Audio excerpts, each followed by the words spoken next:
시청자 여러분 안녕하십니까? 현담 신명입니다.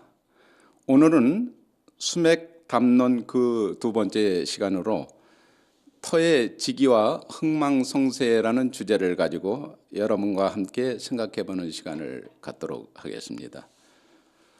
우리 인간은 모름지기 자연 환경을 떠나서 살 수 없듯이 자연 친화적인 삶을 통해서 자연의 이기를 활용하여 건강하고 풍요로운 삶을 살고자 하는 것이 우리 인간의 욕망이며 또한 소망일 것입니다. 이러한 삶을 살기 위해서는 자연을 이해하고 터의 지기를 알고자 노력하며 자연을 활용하는 방법을 연구하기 위해서 고안해낸 것이 바로 이 풍수 진단 기법이고 또한 수맥 진단 기법이 아닌가 이렇게 생각합니다. 누천년을 왕실에서 이렇게 주로 국가 대사를 위해서 이렇게 활용해왔던 것이 근세에 이르러 일반 백성들에게도 이러한 풍수적 고찰과 또 수맥지기 기법에 대한 것이 알려지게 됨으로써 자연을 이용한 우리 인간의 삶을 풍요롭게 할 수 있는 그런 계기가 됐다라고 합니다. 일반적으로 우리가 건축 부지를 선정한다든가 또는 주택 단지를 조성한다든가 또는 주택가 건물 이전, 산소 부지 선정 등 실생활에 직간접적으로 활용할 수 있는 것이 바로 이러한 두 가지 사항입니다. 또 국가적으로 봤을 때는 중앙정부와 지방자치단체의 그런 중요 건물 건축 부지 선정과 주택 단지 조성 그리고 연구원, 교육원 등 모든 건축물에 활용하여서 거기서 생활하는 공무원들의 건강 예방은 물론 정책 입안 및 업무 능률 향상에 기여하도록 하여야 하며 특히 여름철 한 해에 지하수 개발을 해 이러한 좋은 방법을 적극 활용하는 것이 좋겠다라고 이렇게 생각이 듭니다. 다음은 두 번째로 터의 지기가 인간의 흥망성쇠에 미치는 영향에 대해서 한번 알아보기로 하겠습니다. 터의 지기가 개인과 기업인 더 나아가서는 정치인들에게 흥망성쇠와 무관치 않으며 부침이 많았다는 점을 우리가 원격 진단이나 또는 현장 진단을 통해서 경험하게 되는데 요는 이러한 일련의 사항들이 어떻게 왜 발생했는지조차를 모르고 간과하는 그런 안타까운 일이 있어서 매우 염려스럽습니다. 이는 참으로 안타까운 일이 아닐 수 없습니다. 보다 지혜로운 통찰력을 발휘해서 그 터의 지기 호불호와 수맥의 유무를 확인해서 자연으로부터 오는 위해 요인을 제거하거나 또는 피할 수 있으면은 그래서 건강하고 풍요로운 삶을 영위하도록 하는 것이 계기가 될 것입니다. 다음은 실사례 측면에서 보면은 그 첫째로 전직 대통령의 그런 자택 직위와 불행에 관한 이야기입니다. 몇 년 전 전직 대통령과 교분이 있는 그런 S 박사를 만나서 식사를 같이 하면서 우연찮게 그 대통령에 대해서 얘기를 하게 됐는데 그 집 자체가 굉장히 그 음기가 강하고 또는 유에너진 수맥파가 강해서 이건 빨리 하루빨리 이전을 해야 될 텐데 염려가 된다라고 했더니 이미 그 단층에 있다가 2층으로 또 증축해서 올렸다라고 해서 아마도 알려드려도 어떤 방법을 찾지 못할 것이다라고 그렇게 얘기를 했습니다. 만일 이러한 상태에서 지속하게 되면은 그 전 대통령의 본인 건강은 물론이지만 정책 판단 오류로 인해서 많은 고초를 겪게 되며 앞으로 노후가 불안하다라고 이렇게 말씀을 드렸으니 여하튼 그분한테 이러한 사실을 알려서 판단은 그분이 하도록 그렇게 했으면 좋겠다라고 간곡히 이야기를 한 적이 있습니다. 그리고 후부터 얼마 되지 않아서 참으로 안타까운 그런 상태에 임하게 됐습니다.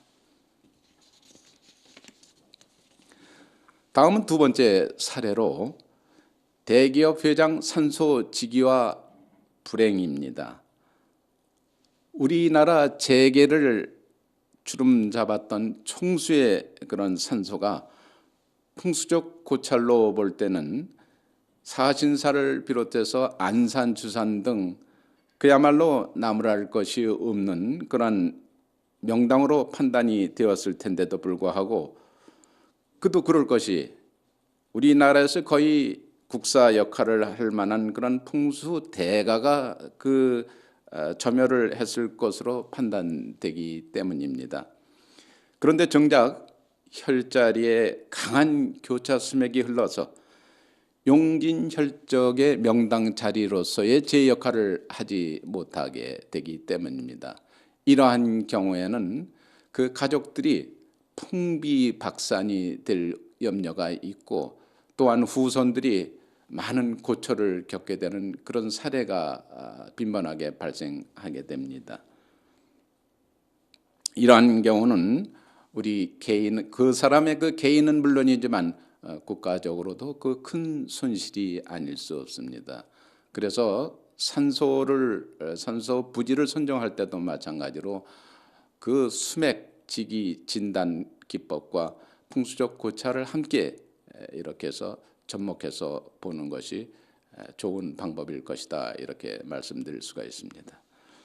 다음 세 번째 사례로 흥하는 집안은 뭐가 달라도 다른 구석이 있다라는 것에 대해서 생각해보는 시간을 갖도록 하겠습니다. 지난해 지방선거 무렵에 아는 지인으로부터 요청이 있어서 충청도를 비롯해서 단양 그리고 저기 경북에 이르기까지 그야말로 하루를 순회 공연을 하다시피 했는데 그 당시에 이 부보자인 그 두 사람에 대해서 집무실과 또 산소 현재 살고 있는 주택에 대해서 원격 진단을 해보니 당사자가 있을 때 해보니 모두 양기의 그런 생기터여서 수맥이라고는 찾아볼 수가 없었습니다. 그런데 이 두 사람 역시 한 사람은 벌써 삼선이 돼가고 또 한 사람은 재선이 되는데 역시 한 사람은 이제 너무 오래 했기 때문에 아마 그 지역 주민들이 이제는 한번 갈아봐야 되지 않겠느냐라는 그런 소리들이 많이 나고 있고 또 한 사람은 불명예스럽게도 그런 안 좋은 얘기를 많이 들려와서 두 분이 모두 그 노심초사하고 있는 그런 상태 저를 만났기 때문에 제가 그런 것을 원격 진단을 통해서 확인하고는 물론 그런 의향적으로는 그런 것이 있을 수 있으나 실제 직위와 이런 모든 것을 봤을 때 이번에 안심을 해도 좋을 듯 싶다 해서 당선을 예측했었습니다. 그로부터 선거가 끝나고 난 연후에 이 두 분이 전부 감사하다는 말씀을 전해왔습니다. 그건 제가 잘해서가 아니라 본인이 그런 타고난 좋은 그런 일이 있었기 때문에 이와 같이 당선을 되지 않았나 하는 생각이 듭니다. 그다음에 그 변호사가 이제 한 분이 계셨는데 역시 마찬가지로 그 변호사 집무실과 자택 그리고 산소를 해봤더니 역시 그 양기의 그 생기터로서 아주 좋았습니다.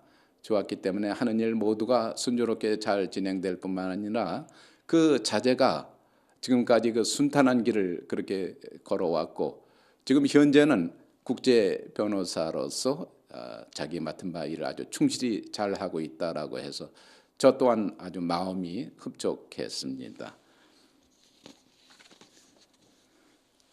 이와 같이 지기 호불호와 수맥 유무가 흥망성쇠와 무관하지 않다는 그런 판단이 서게 됩니다. 물론 다른 부수적인 요인, 즉 당사자의 그 타고난 능력과 인성 등 다른 부분의 작용도 있으리라고 봅니다. 다음은 산소 및 중요 건축물 자리 점열 시 고려해야 할 사항입니다. 산소 또는 중요 건축물 자리를 점열할 때는 그야말로 신안이나 도안이 아닌 이상 풍수적 고찰과 수맥 진단 기법을 접목을 해서 이렇게 해서 터의 지기와 수맥 유무 등을 이렇게 면밀히 확인한다면 좋은 자리를 정할 수 있는 바람직한 일이 될 수 있다라고 판단이 습니다. 이어서 오늘 잠깐만 TV라는 그런 코너에서는 망우리에 대해서 생각해보는 시간을 한번 갖기로 하겠습니다.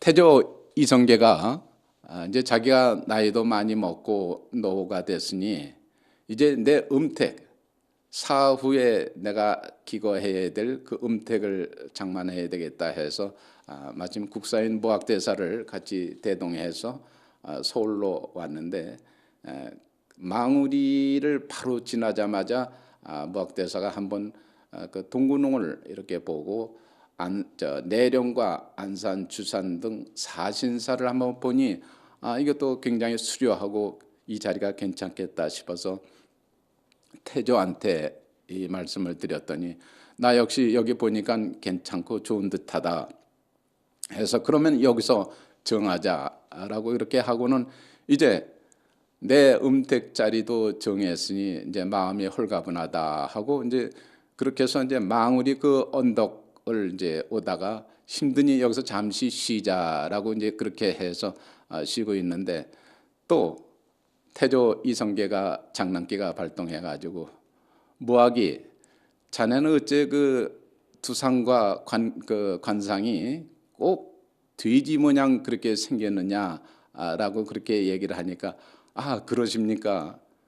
저는 우리나라에서 정말 천하제일의 그런 성군으로 보입니다라고 이렇게 하니까 야 이놈아 내가 너한테는 돼지 관상이라고 그렇게 했는데 너는 왜 나한테 아부를 하느냐 했더니 임금님 돼지 눈에는 돼지만 보이는 법입니다 라고 이렇게 해서 태조 이성계가 아주 판대소를 하며 깔깔 웃으면서 내가 또 무학이한테 당했구나 라고 그런 얘기를 하면서 재밌게 하다가 이제 다시 돌아왔다는 그런 얘기입니다. 이상으로 오늘 방송을 모두 마치고 다음 주에는 국가 주요 시설의 터여지기에 대해서 설명하는 시간을 갖도록 하겠습니다. 대단히 감사합니다.